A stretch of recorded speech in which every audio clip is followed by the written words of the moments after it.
Paul. Yeah. It's 7:35. And yesterday afternoon, I spent about 6 hours resetting this phone. Yeah. And it was quite a process. Phew. But I got all the documents off, and then I put some documents on here.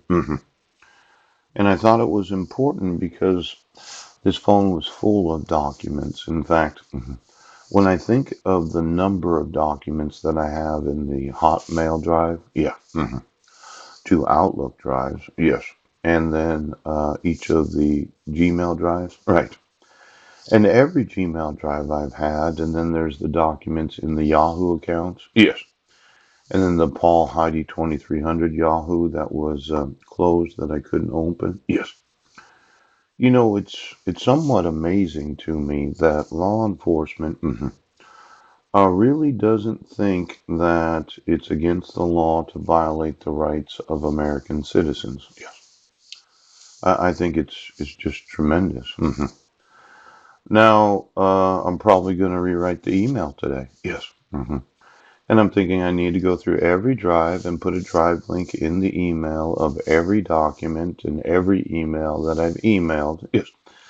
Because somebody believes that you can issue court orders without any due process. Yeah. That there is no obligation to enforce the rights of American citizens, that you can use forgery and fraud to be able to do that. Yes. And you have nothing compelling you to have to enforce the laws. Now, just looking at it, there's what's known as the guidelines of the federal laws, and the importance of those laws, and why you have to be prosecuted for any knowledge of the fraud of issuing court orders without jurisdiction. Yeah. The kidnapping of my sons. Oh, the use of forgeries of Heidi Lee Budner. Yep. And then there's the fraudulent use of the government of the United States that I explained yesterday as terrorism. Yes. Now, terrorism is a very serious crime because the crime is against the actual government. Yes. It's the simulation, yes, of the premeditated design, yes, of the false accusation of crimes. Yeah. Where you use the judicial system to accomplish what you want, yes, knowing of the terrorism of arresting innocent American citizens. Now, for some of us, we do remember what was known as September 11th of 2001. And Homeland Security came into being in November 25th of 2002. Yeah, approximately a year and 2 months after that event. Yes, sir.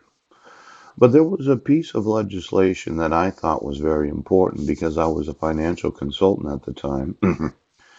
And it's called the Patriot Act. Yes. Now, a lot of us forget about why it is that we passed certain laws. Yes. And this idea that, well, it can't really be kidnapping, abduction, or the unlawful restraint of minors. Yes. Because we issued a court order. But today we're going to work with the Patriot Act. Yes. See, I was a financial consultant at WM Financial Services. Yes. And I was employed in Sequim, Port Angeles, and Port Townsend. Yes. And for all the individuals in banking that remember the Patriot Act, yes, we had actually introduced some very important new legislation because, yes, of that terrorist attack on the United States of America. And I remember being instructed, yes, when opening brokerage accounts, of the importance of knowing your customer. Yes, he does. Now, offenses involving individual rights, civil rights, ooch, political rights, ooch, privacy and eavesdropping, peonage, involuntary service, slave trade, and child soldiers. Yep, yep, yep. Now, if we just kind of look here on page 236, yes, There is some concerns that somebody had intentionally obstructed my use of my personal electronics, yes, because of their compulsion to eavesdrop into what I was doing and what I was saying. Now, base offense level, offenses involving individual rights. Oh, if the offense involved two or more participants, maybe the police department and the sheriff's department and approximately 100 employees. Ouch! Uh, if the defendant was a public official at the time of the offense. Yes. Or B, the offense committed under color of law increased by 6 levels. Yes.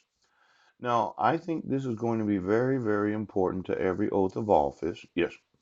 Because it does have some specific offense characteristics. Yes. If the defendant was a public official at the time of the offense. Yes. Or the offense was committed under color of law increased by 6 levels. Yeah. Now, let's say you're an oath of office. You're one of these elected to office in, well, the last 40 years, really. Yeah. And you have knowledge of terrorism. Ouch! And your thought was, well, I'm a public official. I'm in the city council. Right. I'm the mayor of any city. Yeah. I'm the county commissioner. Yes. The librarian trustee. Pooch. Superintendent of schools. I'm the fire chief in Port Angeles, Washington. Yeah. And I inform you of forgery. Yes. Ex officio Superior Court clerk. Yeah.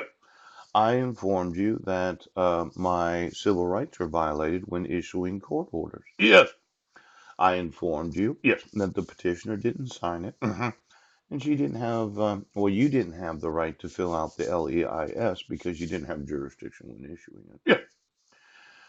And I'm sitting here thinking, well, for every individual that is an oath of office, federal guidelines would say you're a public official. Oh. It's one of those special places in the government of this great nation. Now, let's say I looked at the Patriot Act. Poop!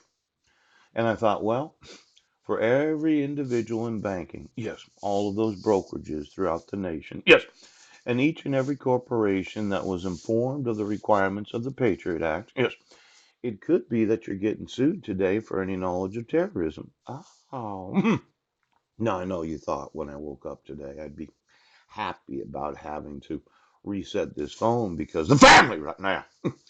But now I'm wanting the last 25 years, yes, of every application for every account in every bank of the United States. Oh. I'm wanting every application for every brokerage account in every brokerage of the United States. In fact, I want to know, yes, of all the corporations that have to know their customer, yes, if any of the employees of any corporation in this nation have any knowledge of terrorism.